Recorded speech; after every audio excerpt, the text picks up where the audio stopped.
3 dekada akong nabilanggo sa isang kasalanang hindi ko ginawa. Pinaniwala ako ni Sergio na siya ang aking tagapagligtas, habang ang anak na itinuring kong buhay ay hindi pala sa akin. Ngayong gabi, ang dambana ng katapatan na itinayo niya ay tuluyan ng guguho. Hindi na ako ang babaeng tinitiis ang bawat sampal ng salita. Lalaban ako. Sino nga ba ang tunay na makasalanan sa ating dalawa, Sergio? Huwag kang umasta na parang tunay kitang asawa, Seren.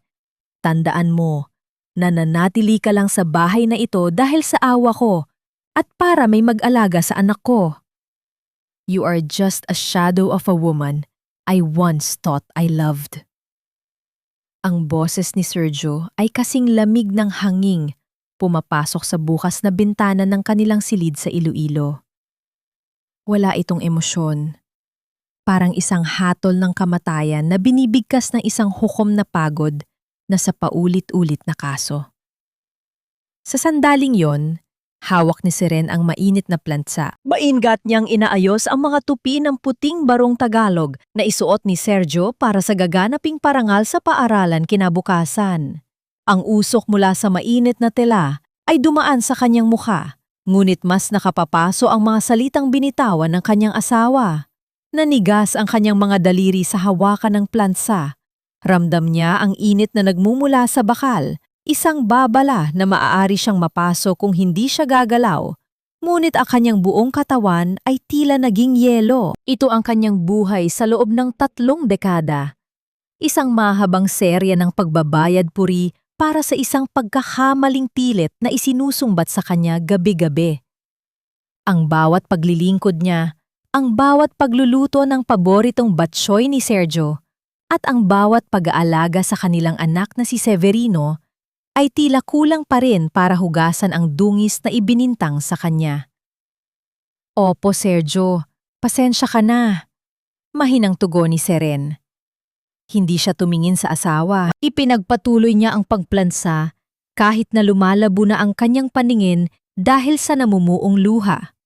Ang bawat hagod ng bakal sa tela ay tila isang pagtatangkang ituwid ang gusot ng kanyang sariling buhay, isang bagay na alam niyang hinding-hindi na mangyayari.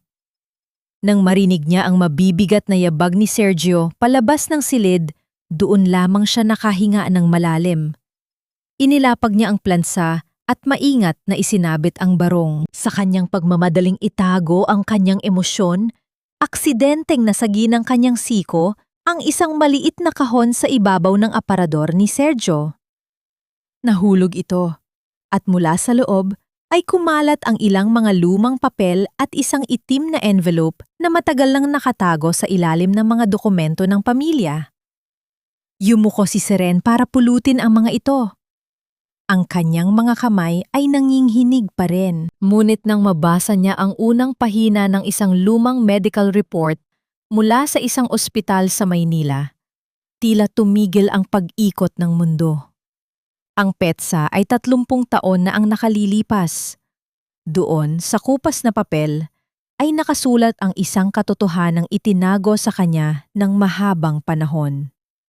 Ayon sa record, siya ay sumailalim sa isang sapilitang operasyon, isang aborsyon, na isinagawa habang siya ay walang malay dahil sa utos ng kanyang asawa upang protektahan ang dangal ng mga Balmores. Ngunit ang mas masakit, ang mas nakahihilong dagok ay ang kasunod na dokumento. Isang DNA laboratory result na may pangalan ni Severino. Nanlamig ang kanyang mga kalamnan. Ang bawat titik sa papel ay tila nagiging mga matutulis na karayom na tumutusok sa kanyang puso. Ayon sa pagsusuri, walang biolohikal na ugnayan sa pagitan ni Serevina Villacorta at ng batang lalaking itinuring niyang buhay at kaluluwa sa loob ng 3 dekada. Si Severino, ang anak na naging dahilan ng kanyang pananatili sa impyerno ito, ay hindi pala sa kanya. Ang hangin sa loob ng kwarto ay tila nawala. Ang kanyang lalamunan ay nanikip at ang bawat tibok ng kanyang puso ay naging isang binjing ingay sa loob ng kanyang ulo. Ang lahat ng sakripisyo, ang lahat ng pang-aalipusta na tiniis niya para sa kanilang anak, ay nakatayo sa ibabaw ng isang malaking kasinungalingan. Sa gitna ng kanyang pagkagulantang, isang anino ang humarang sa pintuan. Ang tunog ng mga butil ng rosaryo na nagkakaumpugan ay nagpabatid sa kanya kung sino ang naroon bago pa man ito magsalita. Bakit mo binubuksan ang mga bagay na hindi para sa iyo, Seren? Ang boses ni Doña Segundina ay malutong at puno ng awtoridad. Tila isang lason na dahan-dahang kumakalat sa silid. Hindi mo ba naisip na may mga lihim na mas mabuting manatiling nakabaon kung gusto mo pang manatili sa bubong na ito? Tumingala si Seren. Ang kanyang mga mata ay puno ng pait at katanungan na 30 taon nang naghihintay ng kasagutan. Kung hindi niya anak si Severino, kanino dugo ang nananalaytay sa mga ugat ng batang pinalaki niya ng may buong pagmamahal? At gaano kalalim ang utang na loob na sinasabi nilang dapat niyang bayaran kung ang mismong buhay na inalay niya ay nakabase sa isang wad na dambana? Sino nga ba ang tunay na biktima sa bahay na ito? At hanggang kailan mananatiling nakapinid ang mga labi ng nakaraan bago ito tuluyang sumabog at lamunin silang lahat? Huwag mong dungisan ang dangal ng pamilya Balmore sa iyong maruming pag-iisip, Seren. Ang mga papel na yan ay mga alaala ng isang panahong hindi mo na dapat binabalikan. Mabilis na hinablot ni Doña Segundina ang itim na envelope mula sa nanginginig na kamay ni Seren. Ang bawat paggalaw ng matandang babae ay puno ng poot at ang kanyang mga mata ay nanunuot, tila ba sinusunog ang anumang lakas na natitira sa kanyang mena-menang manugang. Ang tunog ng kanyang mga yabag sa makintab na sahig na nara ay tila isang babala na walang sinuman ang maaaring lumaban sa kanyang kapangyarihan sa loob ng mansyon na iyon. Ngunit inay, ang nakasulat dito, hindi ko maintindihan. Nanghihinang pakiusap ni Seren. Ang kanyang boses ay halos pabulong, isang basag na tinig na nagmumula sa isang pusong unti-unti nang nadudurog. Bakit sinasabi rito na wala akong kinalaman sa dugo ni Severino? At ang operasyon, Sergio told me it was a medical necessity. Bakit nakasulat na pinilit niya ako? Isang mapait na tawa ang kumawala sa mga labi ni Segundina. Necessity? Oo, Seren. Necessary na iligtas ang anak ko mula sa kahihiyang idudulot ng isang babaeng katulad mo. Ang pagpapakasal sa iyo ni Sergio ay isang malaking sakripisyo para sa aming pamilya. Utang na loob mo sa amin na binigyan ka namin ng pagkakataong maging isang Balmores. Kahit na alam nating dalawa kung gaano ka karumi bago ka pumasok sa pintuang ito. Sa sandaling yon, pumasok si Sergio sa silid. Hindi siya nagulat nang makita ang eksena. Sa halip, lumakad siya ng dahan-dahan patungo sa kanyang asawa at hinawakan ang balikat nito. Isang hawak na tila ba nagpapakita ng pag-aalaga, ngunit sa katotohanan ay isang pagpiga sa natitirang dignidad ni Seren. Seren, my love, you are overthinking again. Malambing, ngunit nakapang-ingilabot na sabi ni Sergio. Masyado kang pagod sa gawaing bahay, kaya kung ano-ano na ang naiisip mo. You were sick back then. Ang operasyong iyon ay para sa ikabubuti mo. At tungkol kay Severino, siya ang anak natin sa harap ng Diyos at ng tao. Hindi ba sapat yun? Bakit kailangan mo pang maghanap ng katotohanan sa mga lumang papel na wala namang saysay? Pero Sergio, ang dugo niya ay dugong Balmores. Iyon lang ang mahalaga. Biglang tumaas ang boses ni Sergio. Sapat na upang magpatulo ng luha sa mga mata ni Seren. Ngunit agad din itong bumalik sa isang kalmado at mapanuring tono. Huwag mong sirain ang hapunan natin, Seren. Maraming bisita ang darating bukas para sa parangal ko. Ayusin mo ang sarili mo. Magluto ka na sa ibaba. Ipakita mo sa lahat na karapat-dapat ka pa ring tumayo sa tabi ko. Inutusan si Seren na bumaba sa kusina, kung saan ang init ng kalan ay tila sumasabay sa init ng kanyang kalooban. Habang naghihiwa siya ng mga sangkap para sa hapunan, Ang bawat bagsak ng kutsilyo sa kahoy na sangkalan ay tila isang pag-usal ng kanyang mga katanungan. Pinanood niya si Severino na pumasok sa bahay, ang binatang matangkad at gwapo na palaging tinitingala ni Sergio. Ninitian siya ng bata. Isang ngiting buong buhay niyang inakala na sa kanya nagmula. Ngayon, ang ngiting iyon ay tila isang malupit na paalala ng kanyang pagkakaiba sa pamilyang ito. Siya ay parang isang estrangero sa sarili niyang tahanan, isang alila na binigyan ng gintong rehas upang manatiling tahimik. Ang bawat kagamitan sa loob ng bahay, mula sa mga kristal na baso hanggang sa mga mamahaling kurtina, ay tila mga saksi sa kanyang paghihirap na hindi kailanman nagsasalita. Nang matapos ang hapunan na puno ng malamig na katahimikan, nagtungo si Seren sa likod ng bahay upang ilabas ang mga basura.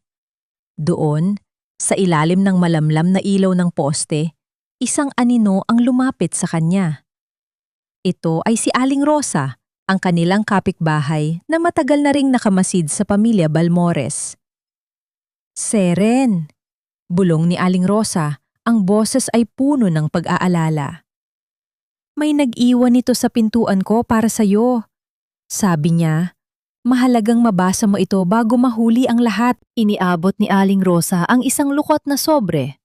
Walang pangalan ng nagpadala, ngunit ang sulat kamay ay tila pamilyar. Isang bahagi ng kanyang nakaraan na pilit na ibinaon ni Sergio, 3 dekada na ang nakalilipas.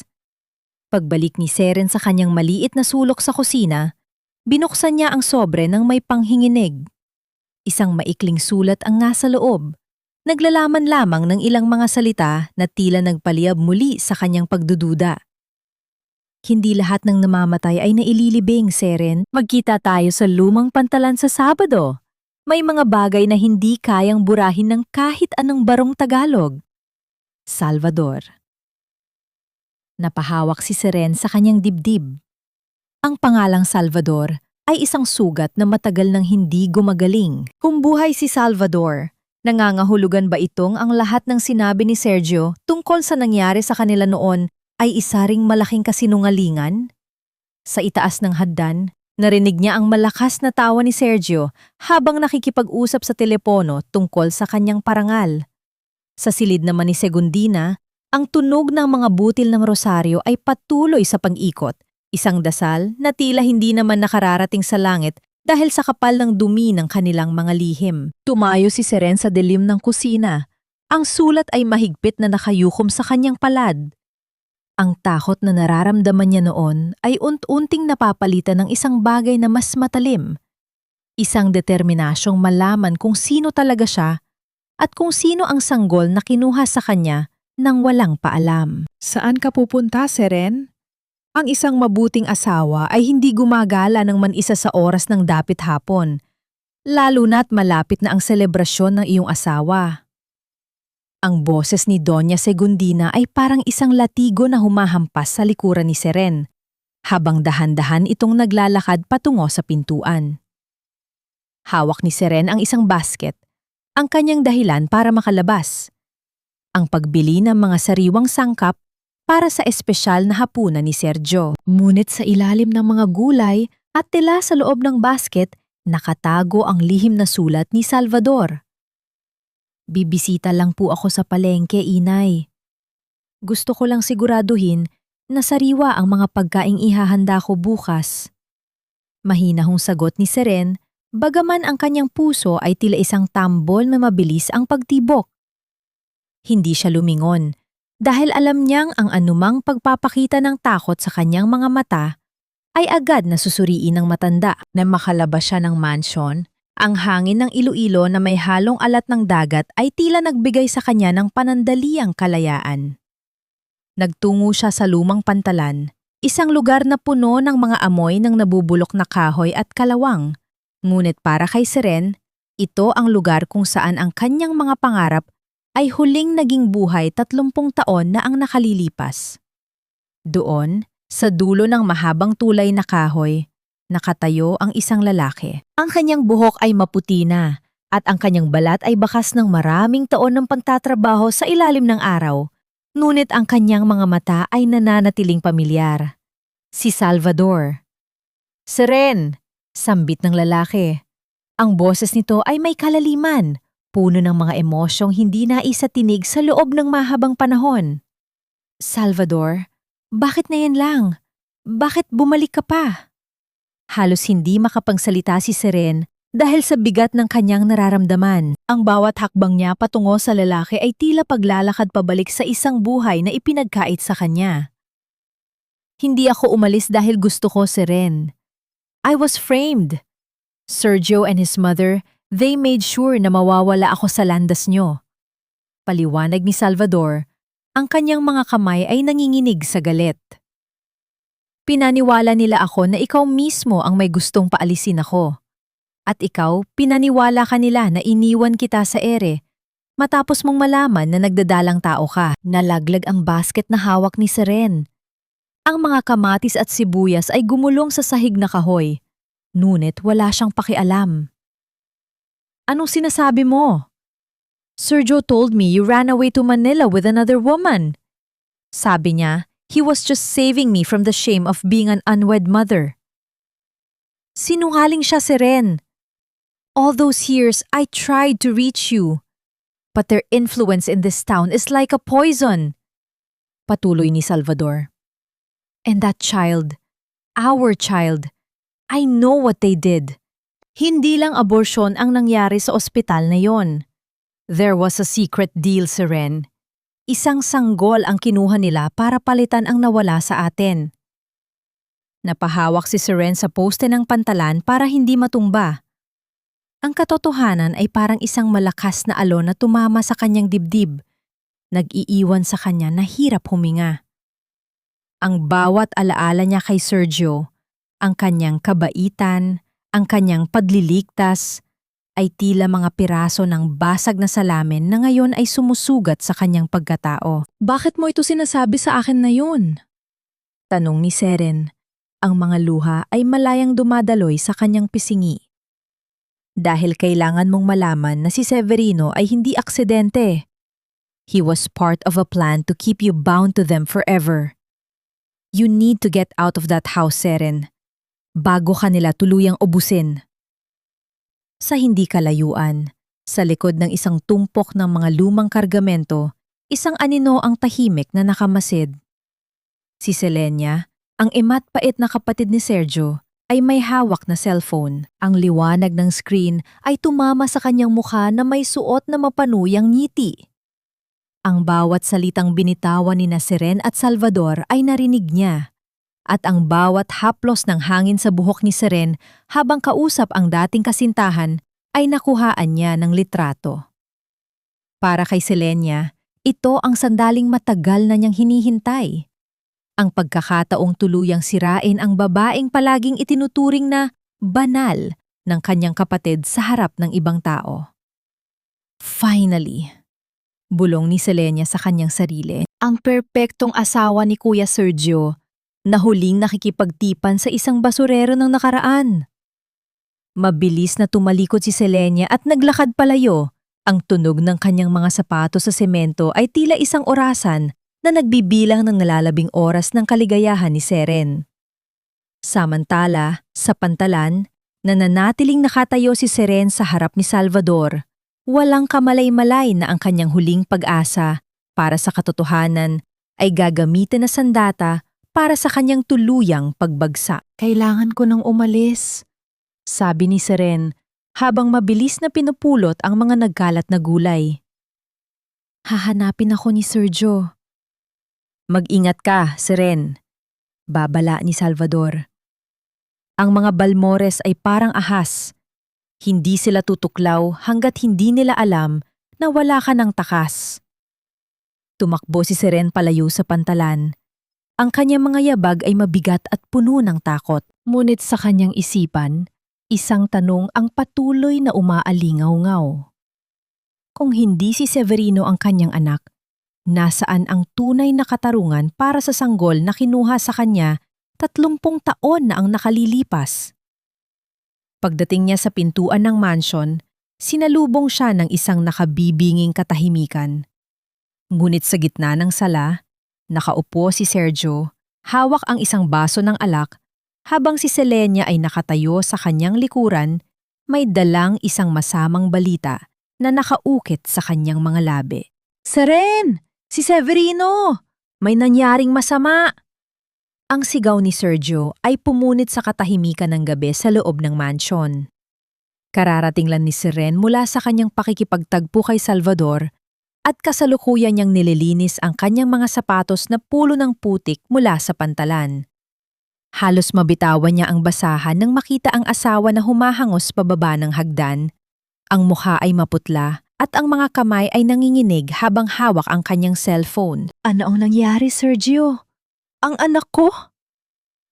Ang tanong ni Seren ay puno ng takot.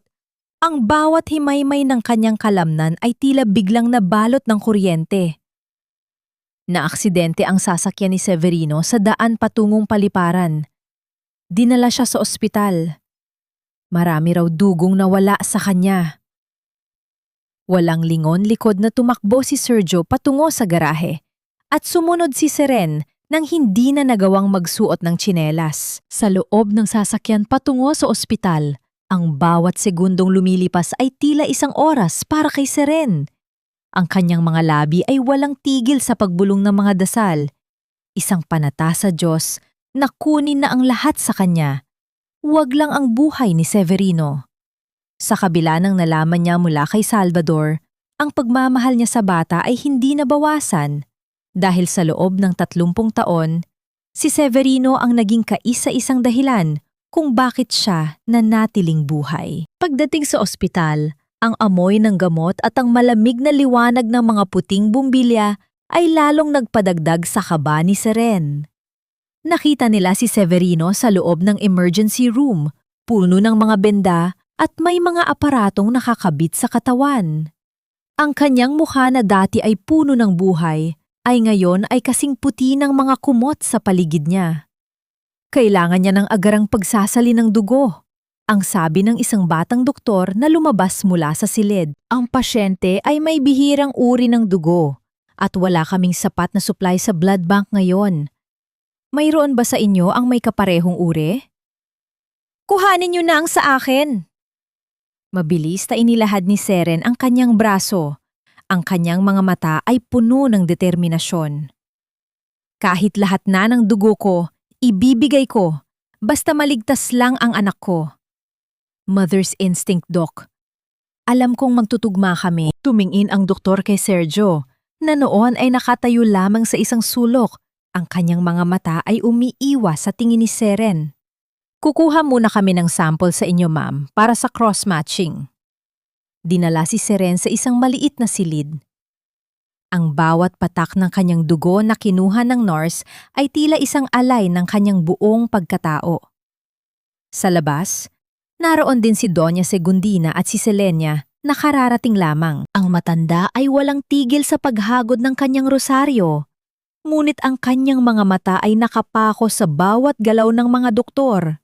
Tila isang bantay na natatakot na may lumabas na lihim mula sa mga ugat ng kanyang apu-apuhan. Lumipas ang 20 minuto. Para kay Seren, ito ang pinakamahabang paghihintay sa kanyang buhay. Nang muling lumabas ang doktor, hawak nito ang isang clipboard at may kakaibang ekspresyon sa kanyang mukha. Mrs. Balmores, tawag ng doktor. Lumapit si Seren ng may pag-asa. Ngunit ang doktor ay tumingin muna kay Sergio bago muling bumaling sa kanya. Hindi po namin maaring gamitin ang dugo ninyo. Hindi po kayo tugma sa pasyente. Sa katunayan, ayon sa aming pagsusuri, imposible na kayo ang biyolohikal na ina ni Severino based sa inyong blood type at sa blood type ng bata. Ang mga salitang iyon ay tila isang malakas na kulog na yumanig sa buong ospital. Ang mga nurse na dumaraan ay napahinto at ang katahimikan sa hallway ay naging kasing bigat ng tingga. Napatingin si Seren kay Sergio na ngayon ay nakayuko at mahigpit na nakakuyom ang mga palad. Ano ang sinasabi niyo, Dok? Napahawak si Seren sa gilid ng mesa para hindi matumba. Ako ang nagpalaki sa kanya. Ako ang nanay niya. Baka nagkakamali lang ang machine nyo. Ma'am, ang siyensya ay hindi nagsisinungaling. Ang uri ng dugo ni Severino ay nagpapahiwatig na ang kanyang ina ay dapat may ibang katangian na wala sa inyo. Paliwanag ng doktor sa isang propesyonal ngunit malamig na tono. May iba pa bang kamag-anak na maaaring magbigay? Mr. Balmores, baka sa inyo? Dahan-dahang tumingala si Sergio. Ang kanyang muka ay hindi kakikitaan ng paggagulat, kundi ng isang matinding takot. Takot na ang dambana ng kanyang reputasyon ay tuluyan ng gumuho sa harap ng publiko. Sergio, magsalalita ka. Bulong ni Seren, ang kanyang boses ay puno ng pait at matinding paghihirap. Sabihin mo sa kanila na nagkakamali sila. Sabihin mo sa kanila na anak ko si Severino. Ngunit bago pa makasagot si Sergio, humakbang pasulong si Selenia. Ang kanyang cellphone ay hawak pa rin ng mahigpit. Bakit ka nagtataka, Seren? Baka naman pati ang sarili mong dugo ay nakalimutan na ang katotohanan dahil sa dami ng iyong mga lihim. O baka naman alam mo na talaga ang sagot pero gusto mo lang kaming ipahiya dito? Tumingin ang doktor ng diretso sa mga mata ni Seren.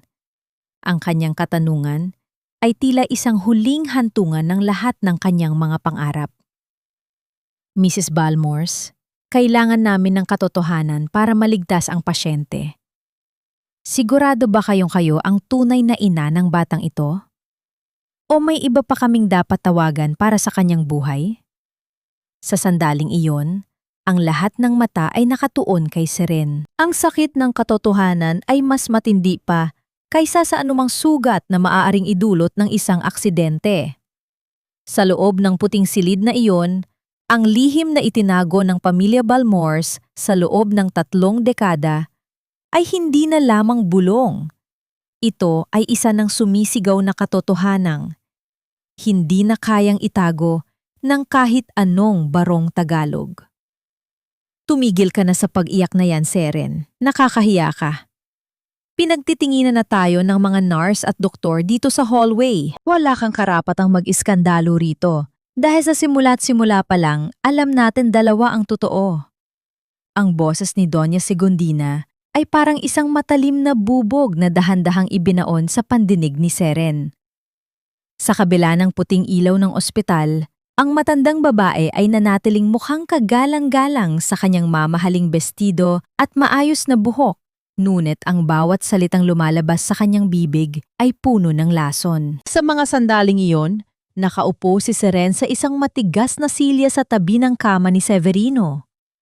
Hawak niya ang isang maliit na bimpo at dahan-dahang pinupunasan ang noo ng binatang wala pa ring malay. Ang kanyang bawat haplos ay puno ng pagmamahal.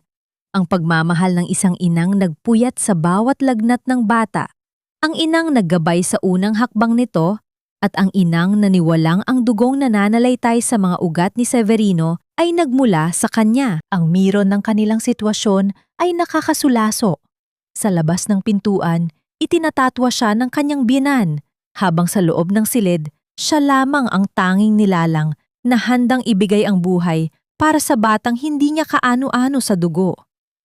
Ramdam ni Seren ang panunuyo ng kanyang lalamunan. Ang bawat patak ng luha na dumadaloy sa kanyang pisingi ay tila sinusunog ang kanyang balat. Ang lamig ng sahig ng ospital ay gumagapang sa kanyang mga paa. Ngunit mas malamig ang pakiramdam sa kanyang dibdib. Isang benching sakit na tila isang malaking butas na walang hangganan. Inay, paano niyo nagawang itago ito sa akin? Bulong ni Seren. Hindi niya tiningnan ng matanda. Ang kanyang mga mata ay nakapako sa maputlang mukha ni Severino. 30 taon. 30 taon akong naniwala na ako ang nagluwal sa kanya. Pinaniwala niyo ako na ang sakit na naramdaman ko noon sa operasyon ay dahil sa panganganak ko sa kanya. At dapat kang magpasalamat sa amin. Isang hakbang ang dinawa ni Segundina patungo sa kanya. Ang amoy ng kanyang mamahaling pabango ay humalo sa amoy ng alkohol sa silid. Kung hindi dahil sa katalinuhan ni Sergio, nabulok ka na sa kahihiyan. Pinulot ka lang namin sa putikan, Seren. Binigyan ka namin ng pangalan, ng maayos na buhay, at ng isang anak na maipagmamalaki mo. Isang malaking pabor ang ginawa namin sa iyo. Huwag kang umasta na parang ikaw ang biktima rito. Pabor? Sa wakas, tumingala si Seren. Ang kanyang mga mata na dati ay puno ng pagsunod, ay ngayon ay may bahid na ng apoy. Ang tawag niyo sa pagpatay sa sarili kong anak at pagpapalit sa kanya ng anak ng iba ay pabor? Ang tawag niyo sa pagsisinungaling sa akin gabi-gabi habang pinagsisilbihan ko kayo ay utang na loob. Mag-ingat ka sa pananalita mo, Seren. Babala ni Segundina, ang kanyang mukha ay namula sa galit. Tandaan mo kung sino ang kinakausap mo. Isang salita ko lang kay Sergio, maaari kang mawala sa bahay na yan nang walang kahit isang kuseng. Manahimik ka. Sabihin mo sa mga doktor na nagkamali lang sila ng interpretasyon. Sabihin mo na may sakit ka sa dugo kaya hindi nagtugma. Gawin mo ang lahat para manatiling malinis ang pangalan ng mga Balmores. Dahan-dahang tumayo si Seren. Ang kanyang mga kamay ay hindi na nangkinginig. Sa halip, may isang uri ng tatag na ngayon lamang niya naramdaman sa loob ng 3 dekada. Binukot niya mula sa kanyang bulsa ang itim na envelope na nahanap niya sa silid ni Sergio. Ang dokumentong naglalaman ng katotohanan tungkol sa kanyang sapilitang aborsyon at ang tunay na DNA record. Hindi na ako mananahimik, inay. Mariing sabi ni Seren. Inilabas niya ang mga papel at ipinakita ito sa harap ng mukha ni Segundina. Ang bawat titik sa dokumento ay tila naging mga sandata na nagbabago sa timbang ng kapangyarihan sa loob ng silid. Hawak ko na ang katotohanan, alam ko na ang ginawa ni Sergio sa anak ko. At alam ko na rin na si Severino ay hindi aksidente. Ginamit niyo siya para itali ako sa inyo. Para gawin akong alila na habang buhay na nagbabayad sa isang kasalan ng kayo ang gumawa. Nanlaki ang mga mata ni Segundina. Ang kanyang kamay na may hawak na rosaryo ay napatigil sa paggalaw. Ang tunog ng mga butil ng kahoy na naguumpugan ay tila isang babala ng paparating na unos. Saan mo nakuha yan? Ang galit na tanong ng matanda, ngunit may bakas na ng kaba sa kanyang tinig. Hindi na mahalaga kung saan. Tugon ni Seren. Ang bawat salita ay malinaw at matalim. Ang mahalaga ay hindi na niyo ako mapapaikot sa mga talata ng Biblia o sa mga salita ng utang na loob. Tapos na ang panahong ako ang yumuyuko sa harap ninyo. Sa labas ng pinto, nakatayo si Sergio.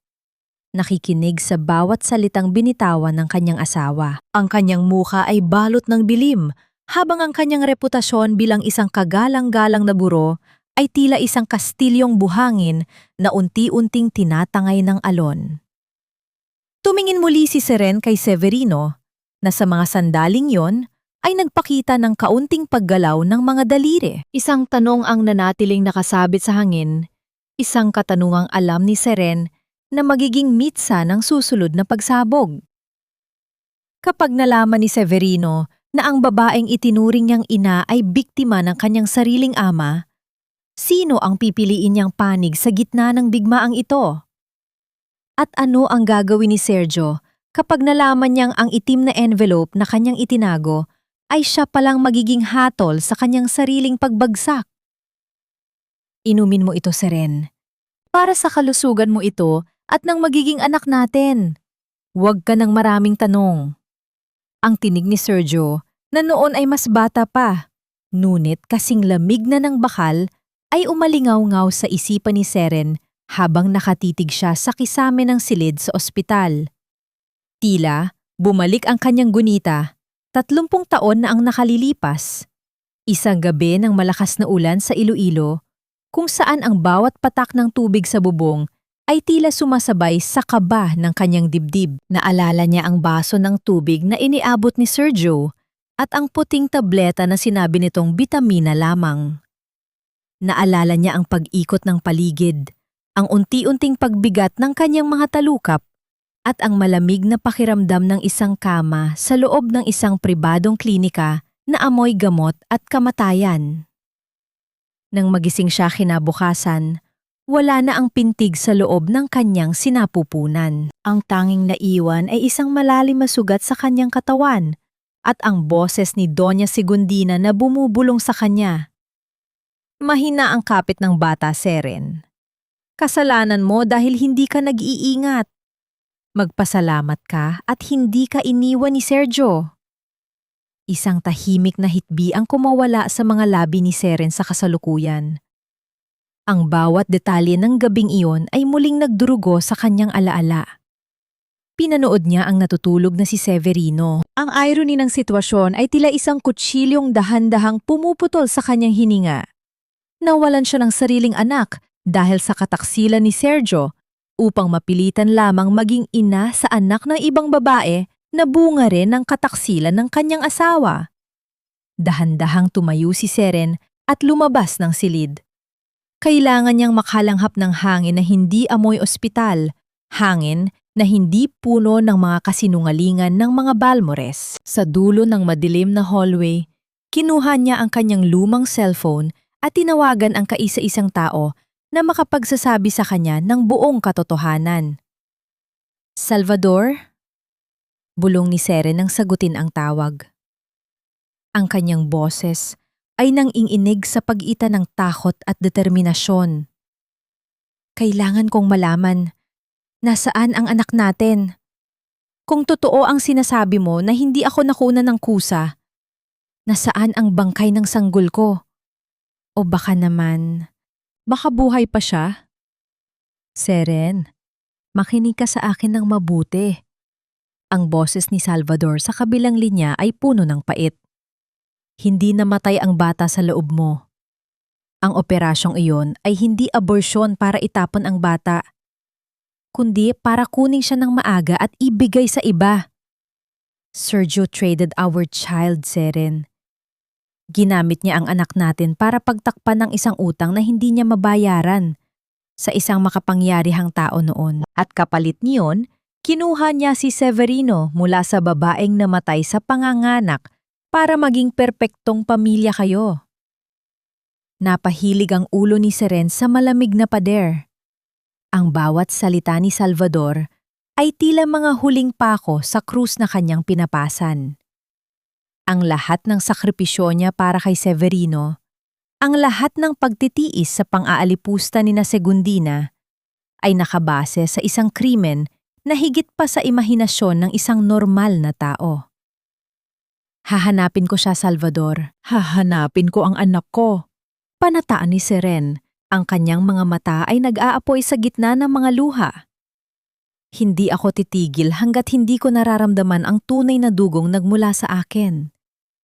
Hindi na malaya ni Seren na sa loob ng silid, dahan-dahang dumilat ang mga mata ni Severino.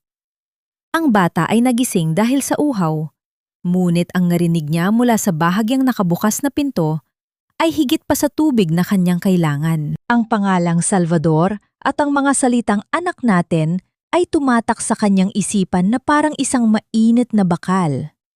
Sa mga sandaling iyon, ang batang lumaki sa paniniwalang siya ang bunga ng pagmamahalan ni na Sergio at Seren ay nakaramdam ng isang matinding lamat sa kanyang pagkatao. Sino si Salvador?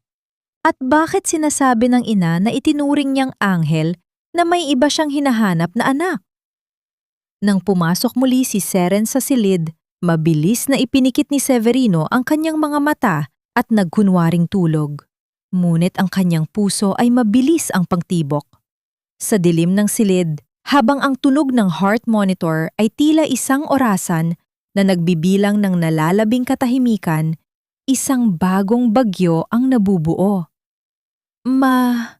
Mahinang tawag ni Severino. Ang kanyang boses ay paos. Napatingin si Seren sa kanya. Agad na lumapit at hinawakan ang kamay ng bata.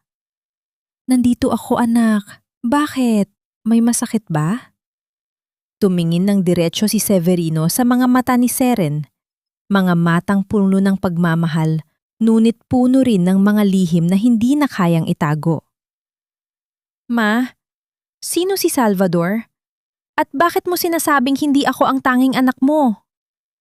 Ang katahimikan sa loob ng silid ay naging kasing bigat ng isang libingan. Ang kamay ni Serena na nakahawak kay Severino ay biglang nalamigan at ang kanyang hininga ay napatigil. Ang lihim na pilit niyang pinoprotektahan at ang katotohanang pilit niyang hinahanap ay nagbangga na sa gitna ng kanilang mabuhay na relasyon. Mumiti ka, Seren. Ayusin mo ang iyong mukha dahil mamaya ay tatayo ka sa tabi ko bilang kabiyak ng isang pinararangalang guro. Huwag mong hahayaan na makita ng mga kasamahan ko ang anumang bahid ng pag-aalinlangan sa iyong mga mata. Ang boses ni Sergio ay parang isang utos na nanggagaling sa isang hari habang tinitingnan ang kanyang sarili sa salamin. Nakasuot siya ng isang mamahaling barong Tagalog na gawa sa pinakamahusay na pinya. Ang bawat burda nito ay tila sumisimbolo sa kanyang malinis na reputasyon sa buong Iloilo bilang isang ulirang guro. Sa kabilang dako, si Seren ay tahimik na nag-aayos ng kanyang sariling barotsaya. Ang masikip na kurpis ng kanyang damit ay tila sumasakal sa kanyang hininga, katulad ng pagsakal ng pamilya Balmore sa kanyang kalayaan sa loob ng 30 taon. Ang bulwagan ng mataas na paaralan ay puno ng mga tao. May mga banderitas, mga bulaklak, at ang masiglang tugtugin ng mga instrumentong tanso na naririnig mula sa labas. Ngunit para kay Seren, ang bawat tunog ay tila isang martilyo na pumupukpok sa kanyang sentido. Ang amoy ng mga bulaklak at ang bango ng mga pabango ng mga elitistang panauhin ay nagpapahilo sa kanya. Napakasuwerte mo talaga kay Sergio, Seren. Bulong ng isang kasamahan ni Sergio sa trabaho habang naglalakad sila patungo sa kanilang mga upuan sa harap ng entablado. Isang haligi ng tahanan at isang tapat na lingkod bayan. Kayo ang huwaran ng bawat pamilyang Pilipino. Isang pilit na ngiti lamang ang itinugo ni Seren. Gusto niyang sumigaw. Gusto niyang sabihin sa lahat na ang lalaking pinararanghalan nila ay isang magnanakaw ng buhay at isang bihasa sa sining ng pagsisinungaling. Ngunit ang malamig na tingin ni Doña Segundina mula sa kabilang hilera ay sapat na upang manatili siyang tahimik. Ang matanda ay tila isang reyna na nagbabantay sa kanyang trono, tinitiyak na walang anumang dumi ang lalabas sa kanyang pamilya sa harap ng madla. Nagsimula ang programa. Umakyat si Sergio sa entablado upang tanggapin ang kanyang plaka. Ang bawat salita sa kanyang talumpati tungkol sa integridad at pagmamahal sa pamilya ay tila isang sampal sa mukha ni Sirin. Ang pamilya ay ang pundasyon ng ating lipunan. Wika ni Sergio sa mikropono, ang kanyang boses ay puno ng peking emosyon. At sa likod ng bawat tagumpay ko ay ang aking mapagmahal na asawa at ang aking anak na si Severino na siyang nagbibigay sa akin ng lakas upang magpatuloy. Sa gitna ng masigabong palakpakan, isang figura ang dahan-dahang lumakad sa gitna ng pasilyo ng bulwagan. Ito ay si Severino. Ang kanyang mga hakbang ay mabigat at ang kanyang mukha ay maputla pa rin mula sa aksidente. Ngunit ang kanyang mga mata ay nag-aapoy sa isang hindi maipaliwanag na galit at kalituhan. Ang kanyang presensya ay tila isang maitim na ulap na tumakip sa kakina ang nililikha ni Sergio sa entablado. Napatigil ang palakpakan. Ang mga tao ay nagsimulang magbulungan. Napatingin si Sergio sa kanyang anak. Ang kanyang ngiti ay biglang naging isang naninigas na maskara. Si Seren naman ay napatayo. Ang kanyang kamay ay nakahawak sa kanyang dibdib. Ramdam ang mabilis na pagtibok ng kanyang puso. Severino, anak, bakit ka narito? Dapat ay nagpapahinga ka pa sa ospital. Ang nauutal na sabi ni Sergio, pilit na pinapanatili ang kanyang kalmado sa harap ng mga panauhin. Hindi huminto si Severino hanggang sa makarating siya sa paanan ng entablado. Tumingala siya sa kanyang ama, ang lalaking buong buhay niyang tiningala bilang isang bayani. Tatay, Ang boses ni Severino ay umalingaw-ingaw sa buong bulwagan, matalas at puno ng pait. Sino ba talaga ako? Kaninong dugo ang nananalaytay sa mga ugat ko? At bakit ang babaeng itinuring kong ina ay tumatawag sa ibang lalaki para hanapin ang isang anak na kinuha mo sa kanya? Isang nakabibinging katahimikan ang bumalot sa buong gusali. Ang bawat mata ay nakatuon na ngayon kay Sergio. Ang maskara ng ulirang guro ay tila unti-unting nagkakalamat at sa ilalim ito ay lumalabas ang isang katotohanang mas madilim pa kaysa sa anumang gabi sa Iloilo. Napalingon si Sergio kay Seren. Ang kanyang mga mata ay puno ng pagbabanta. Ngunit si Seren ay hindi na yumuko. Sa gitna ng kahihiyan at ng nagaganap na iskandalo, naramdaman ni Seren ang isang kakaibang ginhawa. Ang pado ng kasinungalingan ay nagsisimula na ring gumuho at sa pagkakataong ito, hindi na niya hahayaang si Severino ang maging biktima ng susunod na kasalanan. Sergio, mahinang tawag ni Seren, sapat na upang marinig ng mga nasa unahang hilera. Panahon na para tanggalin mo ang barong na yan. Hindi na nito kayang itago ang dumi ng iyong budi. Tumalikod si Severino at tumingin sa mga tao. Ang kanyang mga luha ay nagsisimula ng pumata. Sinasabi niyo na siya ay huwaran? Sinasabi niyo na siya ay tapat? Ang pamilyang nakikita ninyo ay isang malaking kasinungalingan. Ano ang gagawin ni Sergio upang iligtas ang kanyang reputasyon sa harap ng kanyang mga kasamahan? At hanggang kailan, kayang tiisin ni Doña Segundina ang kahihiyang dulot ng kanyang sariling apo bago siya kumilos upang tuluyang patahimikin ang lahat?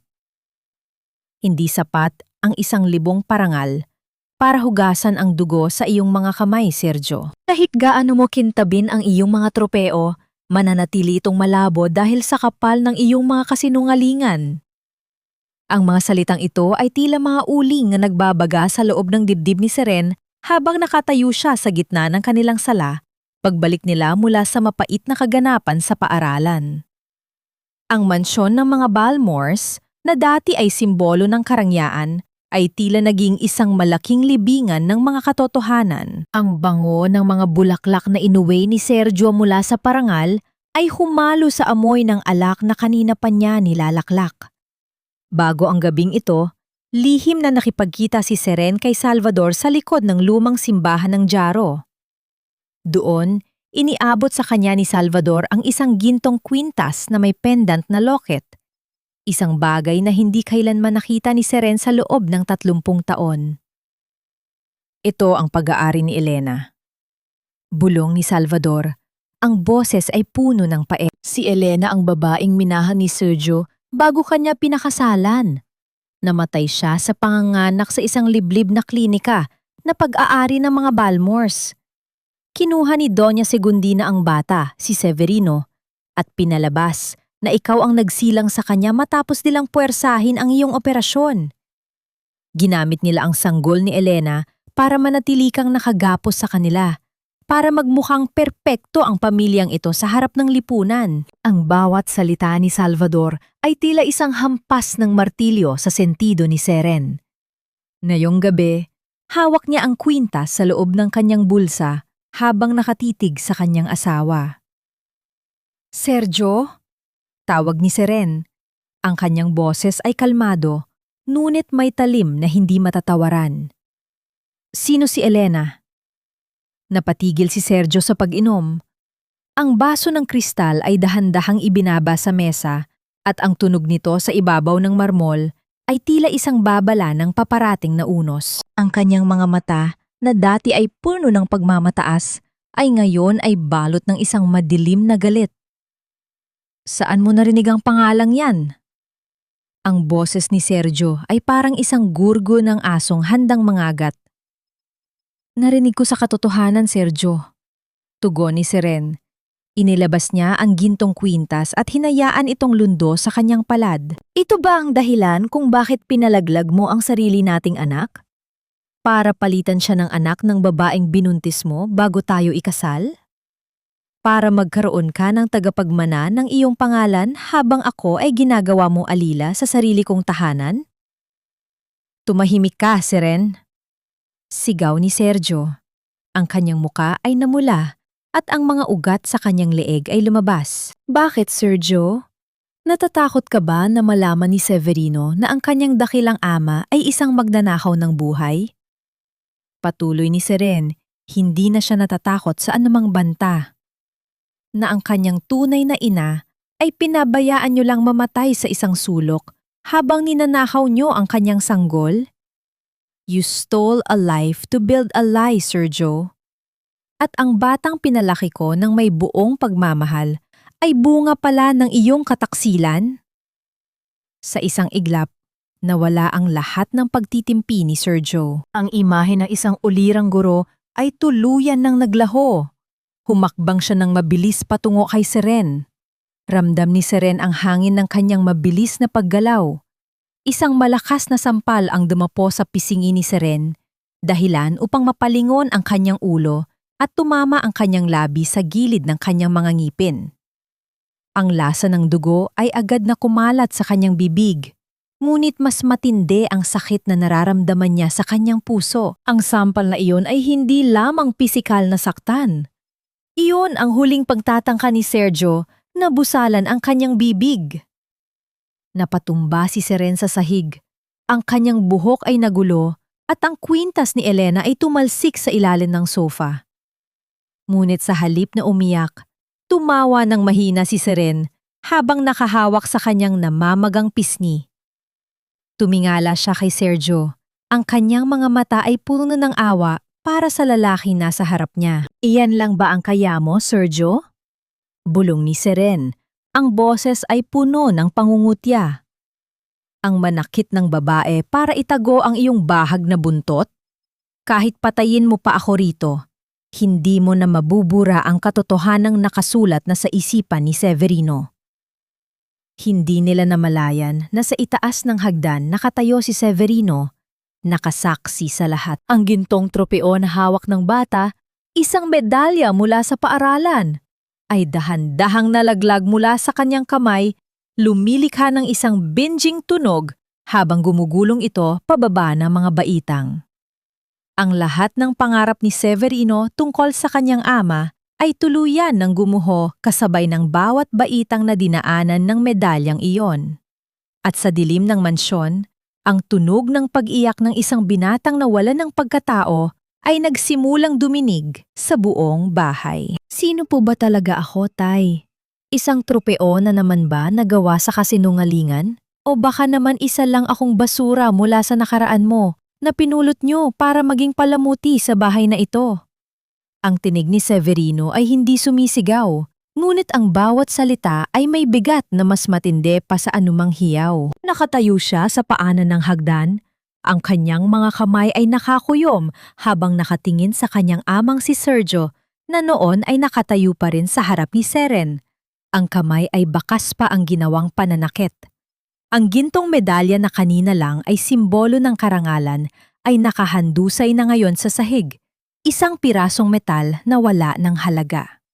Severino, anak, huwag kang makinig sa mga sinasabi ng iyong ina. Hindi niya alam ang kanyang ginagawa.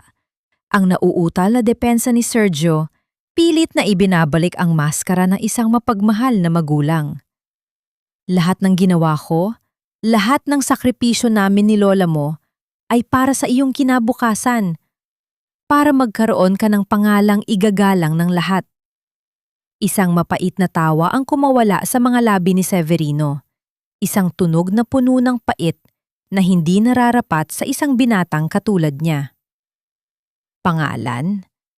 Ang pangalang Balmores ay amoy na bubulok na sikreto, Tay. Buong buhay ko, naniwala ako na ako ang pinakamaswerteng anak dahil mayroon akong ama na kagalang-galang at ina na kasing buti ng isang anghel.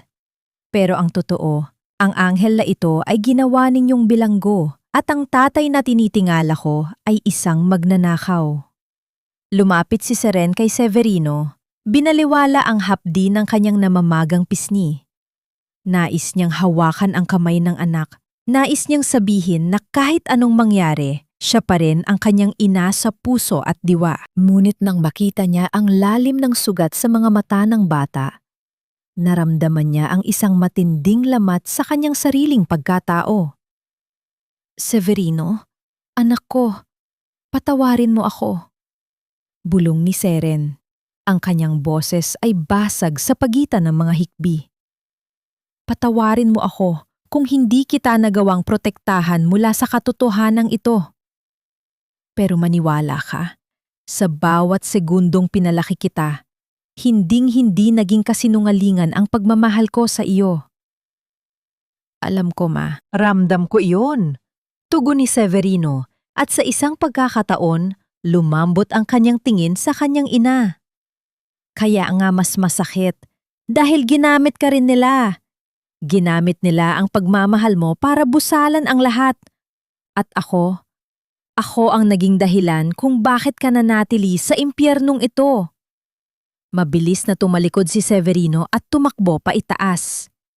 Narinig nila ang mabilis na pagbubukas at pagsasara ng mga pintuan ng cabinet, ang tunog ng mga gamit na mabilis na isinisilid sa isang bag. Sinubukan ni Sergio na humarang sa hagdan, ngunit ang galit na nakaukit sa mukha ng kanyang anak ay sapat na upang mapaatras siya. Saan ka pupunta, Severino? Huwag kang maging padalos-dalos, sigaw ni Sergio. Ang kanyang autoridad ay tuluyan ng naglalaho. Pagbaba ni Severino, bitbit na niya ang isang lumang backpack.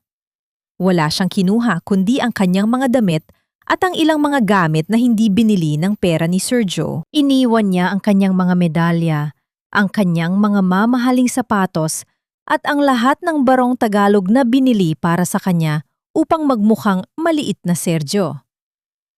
Huwag mo akong sundan, Tay, at huwag mo na akong tatawaging anak, sabi ni Severino habang papalapit sa pintuan ng mansyon.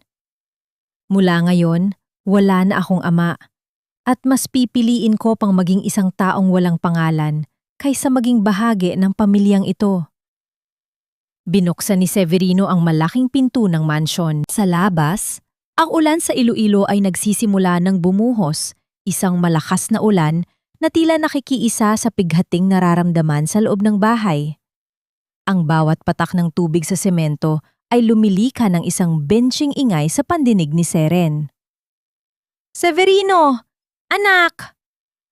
Sigaw ni Seren. Tumakbo siya palabas sa ulanan. Hindi alintana ang basang sahig at ang lamig ng gabi. Nakita niyang naglalakad palayo si Severino.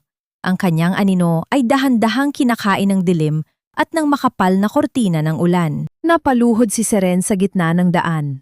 Ang kanyang mga kamay ay nakadapo sa basang semento. Ang kanyang hagulgol ay humalo sa tunog ng langit na tila naghihinagpis din. Sa loob ng mansyon, nakatayo si Sergio sa bintana, pinapanood ang kanyang asawang nakaluhod sa ulan at ang kanyang anak na tuluyan ng lungisan. Ang kanyang kagalang-galang na tahanan ay tila biglang naging napakalawak at napakatahimik. Ang lahat ng dambanang itinayo niya ay tuluyan ng gumuho at ang tanging naiwan sa kanya ay ang isang tropyong gawa sa kasinungalingan na wala ng sinumang titingala. Sa gitna ng ulan, naramdaman ni Seren ang isang kakaibang pakiramdam. Masakit ang mawala ng anak, ngunit sa unang pagkakataon sa loob ng 30 taon, wala na siyang kailangang itago. Ang bawat patak ng ulan na tumatama sa kanyang balat ay tila naghuhugas sa dumi ng pamilya Balmores na pilit na idinikit sa kanya. Si Severino ay umalis upang hanapin ang kanyang sarili. At sa gitna ng kanyang pag-iisa sa ulanan, napagtanto ni Seren na ito na rin ang oras upang hanapin ang babaeng nawala sa kanya. 3 dekada na ang nakalilipas. Ang ganda ng iyong barong Tagalog, Sergio. Kasing puti ng mga buto ng katotohanang ibinaon mo sa ilalim ng bahay na ito sa loob ng 30 taon. Ang boses ni Seren ay hindi nanginginig. Sa katunayan, ito ay may kakaibang lamig na tila yelong dumampi sa mainit na balat ni Sergio habang inaayos nito ang kanyang kwelyo sa harap ng malaking salamin sa sala. Sa ibaba, naririnig ang mahinang tugtugin at ang mga boses ng mga piling panauhin. ang prinsipal ng paaralan, ang mga kapwa guro, at ang ilang mga opisyal ng lungsod ng Iloilo na inimbitahan para sa isang espesyal na hapunan bilang pagdiriwang sa kanyang parangal. Ano na naman bang drama ito, Seren? Ang bulyaw ni Sergio, bagaman pabulong dahil sa mga bisita sa ibaba. Umayos ka. Ngumiti ka at magsilbi sa mga panauhin. Huwag mong sirain ang gabing ito kung ayaw mong pagsisihan ang lahat. Hindi sumagot si Seren. Dahan-dahan siyang bumaba ng hagdan, bit-bit ang isang malaking bandahado ng espesyal na lutong karne. Ang bawat hakbang niya sa makintab na nara ay tila isang martsa patungo sa isang digmaan na siya mismo ang nagplano. Ang amoy ng masasarap na pagkain ay humahalo sa amoy ng mamahaling alak. Ngunit para kay Seren, ang hangin sa loob ng mansyon ay amoy na bubulok na sikreto. Ma'am Seren, ang sarap naman ng amoy ng inyong inihanda. Bate ni Principal Santos habang nakaupo sa mahabang lamesa na puno ng mga kristal na baso at pilak na kubyertos. Talagang masuwerte si Sergio sa isang asawang katulad nyo. Napakaasikaso at napakatahimik. Salamat po, Principal. Tugon ni Seren, may suot na pilit na ngiti. Ang pananahimik ko po ang pinakamatagal na sahog sa hapagkainang ito. Minsan, sa sobrang tagal, nagiging lason na ito. Natahimik ang ilang mga guro sa sinabi ni Seren. Nagpalitan sila ng tingin. Tila nagtataka sa kakaibang tono ng babaeng dati, ay halos hindi marinig ang boses. Si Doña Segundina, na nakaupo sa kabisera, ay mahigpit na humawak sa kanyang tinidor. Ang kanyang mga mata ay nanlilisik, isang babala para kay Seren na manahimik. Si Selenia naman ay nakaupo sa tabi, pilit na tumatawa para itago ang tensyon. Nagsimula ang hapunan, habang ang lahat ay kumakain at nagbibigay ng papuri kay Sergio. Tumayo si Seren sa gitna ng silid, hawak ang isang baso ng tubig. Isang toast para sa aking asawa. Simula ni Seren. Ang kanyang tinig ay umalingaw-ngaw sa buong silid, dahilan upang mapahinto ang lahat sa pagkain. Narinig ang mahinang tunog ng mga kubyertos na ipinatong sa mga porsela ng pinggan. Para kay Sergio Balmores. Patuloy ni Seren habang nakatingin ng diretso sa mga mata ng asawa. Isang dakilang guro, isang huwarang ama, at isang lalaking napakahusay magpanggap. Alam niyo ba mga panauhin, na ang anak naming si Severino ay hindi ko pala anak? Na sa loob ng 30 taon, pinalaki ko ang anak na ibang babae dahil ang sarili kong anak ay pinatay ng pamilyang ito sa loob ng aking sinapupunan? Isang nakabibinging katahimikan ang bumalot sa silid. Ang prinsipal ay napatigil sa paninom. Ang alak ay muntik nang malaglag sa kanyang barong. Si Sergio ay tumayo. Ang kanyang mukha ay kasing puti ng tilang nasa lamesa. Seren, lasing ka na! Pumasok ka na sa loob!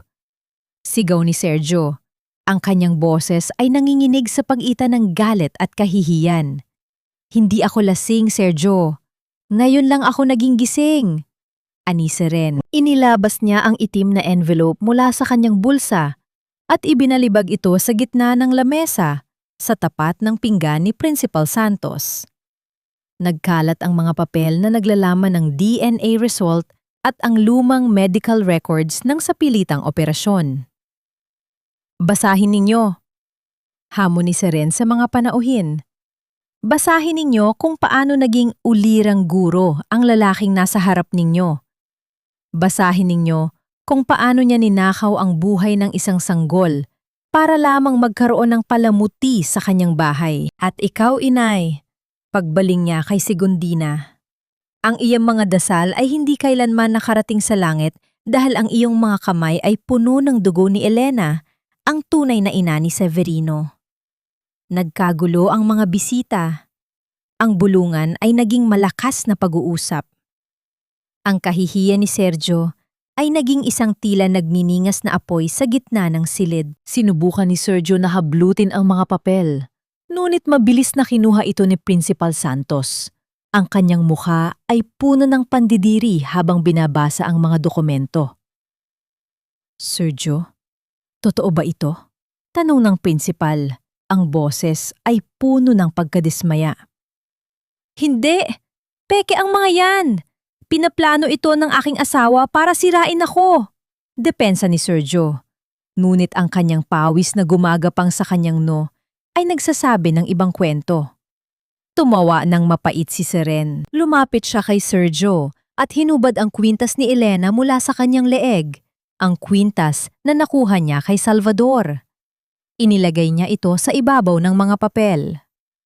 Ang katotohanan ay hindi na itatago ng kahit anong diploma o tropeo, Sergio. Ngayong gabi, hindi lang ang karera mo ang natapos. Pati ang kapangyarihan niyo sa buhay ko ay tuluyan na ring naglaho. Sa gitna ng kaguluhan, isang malakas na tunog ng pagbukas ng pinto ang narinig. Nakatayo roon si Severino, kasama si Salvador. Ang bata ay basa ng ulan. Ang kanyang mga mata ay puno ng pait habang nakatingin sa kanyang ama. Narinig ko ang lahat, Tay. Ani Severino, ang kanyang boses ay galing sa kaibuturan ng kanyang pusong durog. Salamat, Ma. Salamat sa pagpapalaya sa amin. Humakbang si Severino patungo kay Seren at hinawakan ang kamay nito.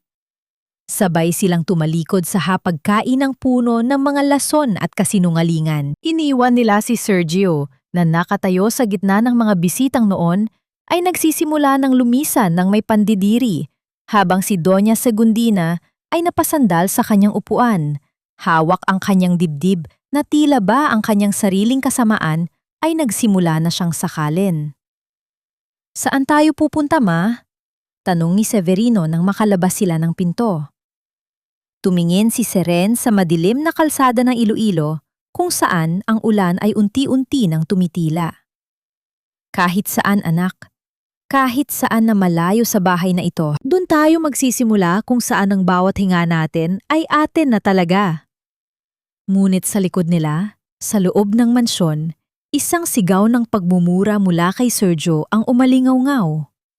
Isang huling pagtatangka na bawiin ang kontrol na wala na sa kanya.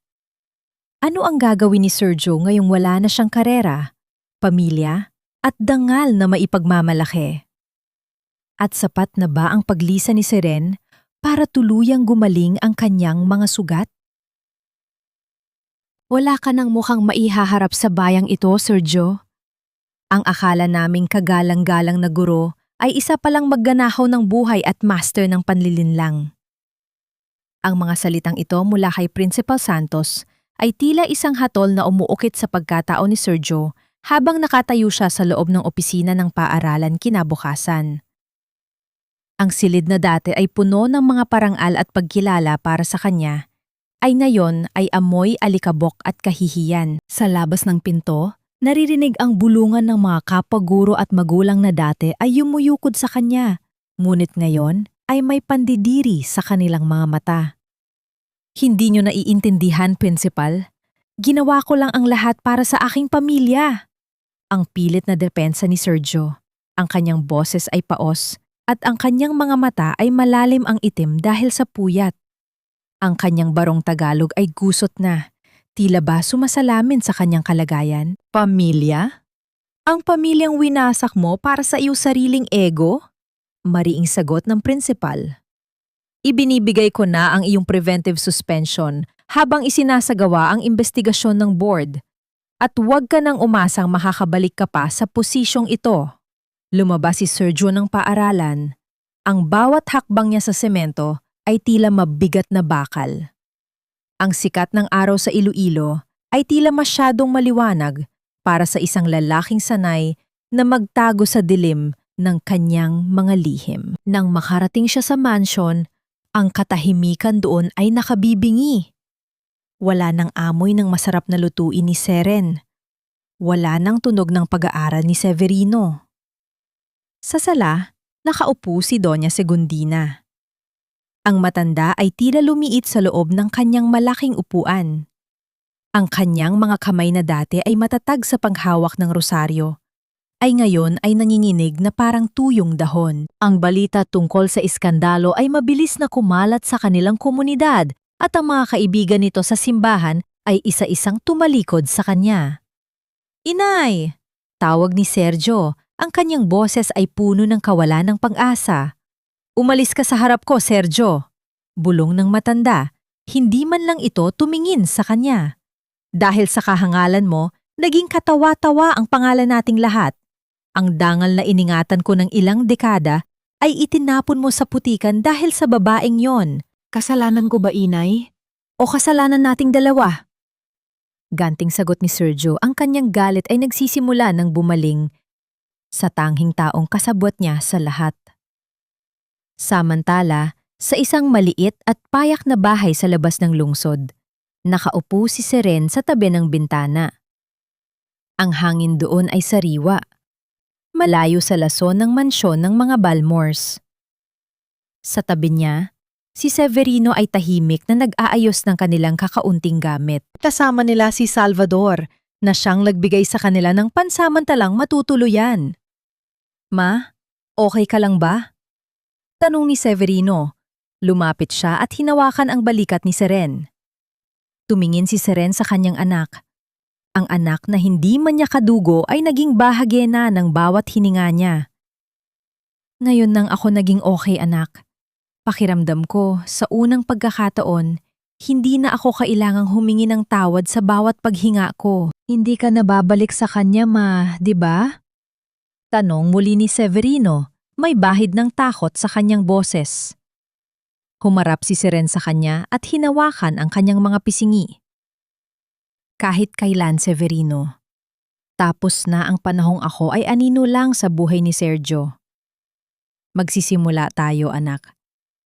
Kahit mahirap, kahit wala tayong yaman, basta magkasama tayo sa katotohanan." Nang hapong yon, nakatanggap si Seren ng isang mensahe mula kay Selenia. Isang litrato ito ni Sergio na nakaupo mag-isa sa dilim ng kanilang malaking dining table. May hawak na bote ng alak at mukhang tulala. Ang mensahe ay puno ng pait. "Masaya ka na ba? Winasak mo ang pamilya natin." Ngunit hindi na nag-aksaya ng panahon si Seren para sumagot. Binura niya ang mensahe at pinatay ang kanyang telpono. Sa labas, ang mga ibon ay masayang humuhuni sa mga puno ng mangga, at ang langit ay unti-unting nagiging kulay ube sa paglubog ng araw. Isang malaking balita ang dumating sa pamamagitan ni Salvador. Ang kaso tungkol sa sapilitang operasyon ni Seren at ang ilegal na pagkuha kay Severino ay nagsimula ng umusad sa tulong ng isang abogado. Ang katarungan na 3 dekadang natulog ay dahan-dahan nang nagigising. Sa kabilang dako, sa loob ng mansyon, isang malakas na tunog ng pagkabasag ng baso ang narinig mula sa silid ni Sergio. Ang lalaking laging malinis ang barong ay ngayon ay balot na ng dumi ng kanyang sariling konsensya. Ang torenggaring na kanyang itinayo ay hindi lang basta gumuho. Ito ay naging isang kulungan na siya mismo ang hindi na makakatakas. Ang pintuan ng mansyon ng mga Balmores na dati ay itinuturing ni Serena dambana ng kanyang katapatan ay tila naging isang malaking bibig na lamang ng isang luma at abandonadong gusali. Pagbalik niya rito para kunin ang huli niyang mga gamit, hindi na takot ang nananaig sa kanyang dibdib, kundi isang malalim at malamig na kapayapaan. Ang bawat hakbang niya sa pasilyo ay hindi na sinusundan ng kaba. Ang bawat anino sa dingding ay hindi na tila mga bantay na humuhusga sa kanya. "Nandito ka pa pala!" Ang boses ni Sergio ay nanggaling sa dilim ng sala. Nakaupo siya sa kanyang paboritong upuan, hawak ang isang baso na kalahati na lang ang laman ng alak. Ang kanyang barong Tagalog ay nakasabit ng lundo sa kanyang mga balikat, marumi at may mansa ng luha at inumin. Ang lalaking dati ay kagalang-galang na guro ay mukha na ngayong isang estranggero na naliligaw sa sarili niyang bahay. "Kukunin ko lang ang makina ko sa pananahi, Sergio. Yun lang ang kailangan ko." Mahinahong tugon ni Seren. Hindi niya tiningnan ang asawa ng diretsyo. Ang kanyang mga mata ay nakatuon sa maliit na silid sa ilalim ng hagdan kung saan siya nagtrabaho ng 3 dekada para sa pamilyang ito. Akala mo ba ay magiging madali ang lahat, Seren? Tumayo si Sergio. Ang kanyang paghakbang ay hindi na matatag. Akala mo ba ay mabubuhay ka sa labas nang wala ang pangalan ko? You are nothing without the Balmore's name. Babalik ka rin dito, gapang sa hirap, at magmamakaawa na patawarin kita. Napatigil si Seren. Dahan-dahan siyang lumingon at tiningnan si Sergio. Hindi nang may galit, kundi nang may matinding awa. Sergio, sa loob ng 30 taon, naniwala ako na wala akong halaga kung wala ka. Pero ang totoo, ikaw ang walang halaga kung wala ang mga taong inaapi mo. I was nothing with you, Sergio. Ngayon ko lang naramdaman na ako ay may buhay dahil wala ka na sa bawat hininga ko. Sa itaas, narinig ang mahinang ubo ni Doña Segundina. Ang matanda ay hindi na lumalabas ng kanyang silid mula nang kumalat ang balita sa buong Iloilo. Ang mansyon na dati ay puno ng mga piling panauhin ay ngayon ay iniiwasan na ng lahat. Tila ba may nakahahawawang sakit ang sinumang papasok dito? Ang danggal na iningatan ng matanda ay naging isang sumpa na unti-unting kumakain sa kanyang natitirang lakas. Binuhat ni Seren ang kanyang lumang makina. Mabigat ito, ngunit para sa kanya, ito ang simbolo ng kanyang bagong simula. Ang tanging kagamitan na magbibigay sa kanya ng marangal na hanapbuhay na hindi galing sa dumi ng pera ni Sergio. Nang makarating siya sa pintuan, nakita niya si Severino na naghihintay sa labas, nakasandal sa isang lumang sasakyan. Lumapit ang bata at kinuha ang mabigat na makina mula sa kanyang ina. Walang salita, isang mahigpit na hawak sa balikat lamang ang ibinigay ni Severino kay Seren. Isang pagkilala na sila na ngayon ang tunay na pamilya kahit walang dugong nag-uugnay sa kanila. Handa na po ba kayo, ma? Tanong ni Severino. Handa na, anak, sagot ni Seren. Sumakay sila sa sasakyan at dahan-dahang umalis. Pinanood ni Seren mula sa bintana ang mansyon na lumiliit sa kanyang paningin. Ang mga malalaking bintana nito ay tila mga matang nakatingin sa kanya nang may inggit. Iniwan niya ron ang lahat ng sakit, ang lahat ng kasinungalingan, at ang babaeng dati ay laging nakayuko. Pagdating nila sa kanilang bagong tirahan, isang maliit na bahay na malapit sa dagat, ay sinalubong sila ng tunog ng mga alon na humahampas sa dalampasigan. Ang hangin ay sariwa at amoy laya. Inilapad ni Severino ang makina sa tabi ng bintana kung saan pumapasok ang huling sinag ng araw. Dito po kayo magtatayo ng talyer nyo, ma? Sabi ni Severino nang may ngiti. At ako, maghahanap ako ng trabaho habang tinatapos ang huling taon ko sa kolehiyo. Hindi na natin kailangan ng pera nila. Niyakap ni Seren ang kanyang anak. Sa gitna ng katahimikan ng gabi, naramdaman niya ang tunay na tibok ng kanyang puso. Masakit ang pinagdaanan nila, ngunit ang bawat sugat ay nagsisilbing marka ng kanilang tagumpay. Ngunit bago matapos ang gabi, isang kumatok sa kanilang pintuan. Pagbukas ni Seren, nakita niya si Salvador, may hawak na isang lumang envelope. Ngunit sa pagkakataong ito, hindi ito itim. Ito ay puti at mukhang bago. Seren, sabi ni Salvador, ang boses ay puno ng pag-asa. May balita na ang abogado. Natunto na nila ang huling dokumento mula sa klinika kung saan kinuha ang anak mo. May pag-asa pa tayong mahanap siya.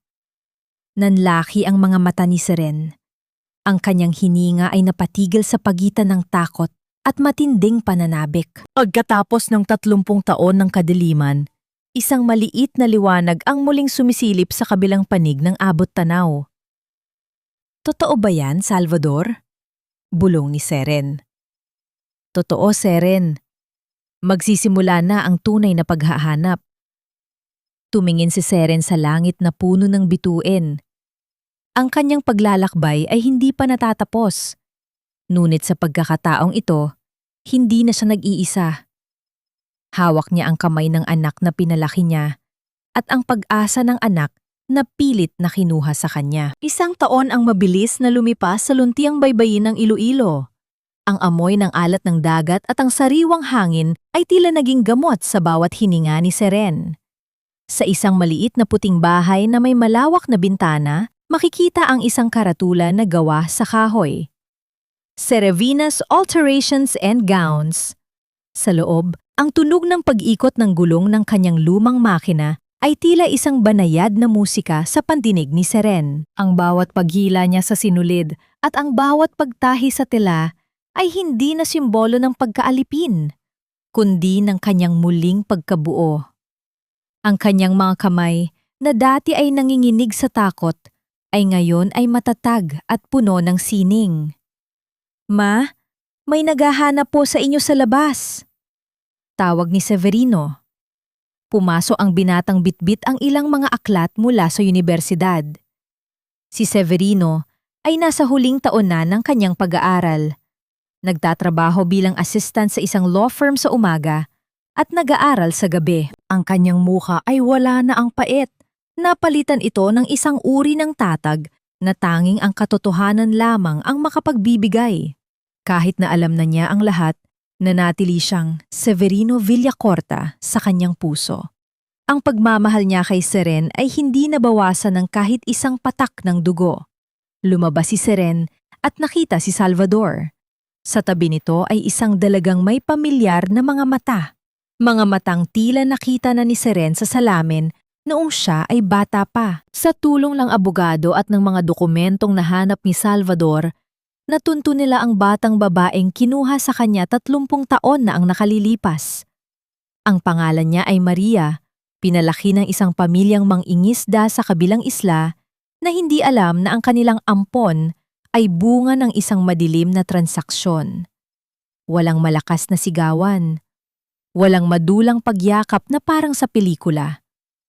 Sa halip, isang tahimik na paghawak sa kamay ang namagitan sa kanila. Ang bawat daliri na nagdampi ay tila nagpapagaling sa mga dekada ng pangungulila. "Salamat sa pagdating, Maria." Bulong ni Seren. Ang kanyang boses ay puno ng emosyong hindi maipaliwanag. Sa kabilang banda, sa gitna ng lungsod, ang mansyon ng mga Balmores ay tila isang kuta ng mga multo. Ang mga bintana nito ay laging nakasara at ang bakuran ay puno na ng mga tuyong dahon at damo. Si Doña Segundina ay tuluyan ang naging biktima ng kanyang sariling katawan. Nakaratay na lamang ito sa higaan. Tinititigan ang kisame habang hinahawakan ang kanyang rosaryo na wala nang sinumang nakikinig sa mga dasal. Ang hiya na pilit niyang itinago ay naging isang sumpa na bumabalot sa bawat sulok ng kanyang silid. Si Sergio naman ay madalas makitang nakaupo sa isang madilim na kanto ng isang lumang karinderya. Wala na ang kanyang malinis na barong Tagalog, ang kanyang buhok ay magulo at ang kanyang mga mata ay laging malayo ang tingin. Nawalan siya ng lisensya sa pagtuturo at ang mga dating kaibigan ay tumatawid sa kabilang kalsada kapag nakikita siya. Ang pinakamasakit na parusa para kay Sergio ay hindi ang pagkakulong sa rehas, kundi ang mabuhay sa isang mundong alam na nang lahat ang kanyang dumi habang ang tanging babaeng nagmahal sa kanya ng tunay ay malaya na at masaya. Nang dapit hapon na iyon, tumayo si Seren sa dalampasigan kasama sina Severino, Maria at Salvador. Pinanood nila ang paglubog ng araw kung saan ang langit ay nagkulay ginto at ube. "Nagawa mo, Seren," sabi ni Salvador habang nakatingin sa abot tanaw. "Hindi ko lang ito nagawa, Salvador," tugon ni Seren ng may ngiti. "Nagsimula na akong mabuhay."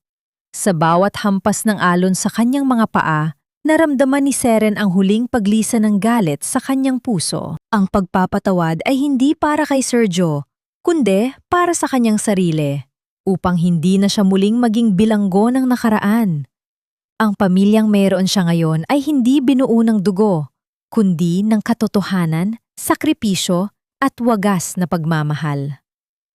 Ang kwento ng pamilya Balmores ay natapos na sa dilim, ngunit ang kwento ni Serevina Villacorta ay nagsisimula pa lamang sa liwanag.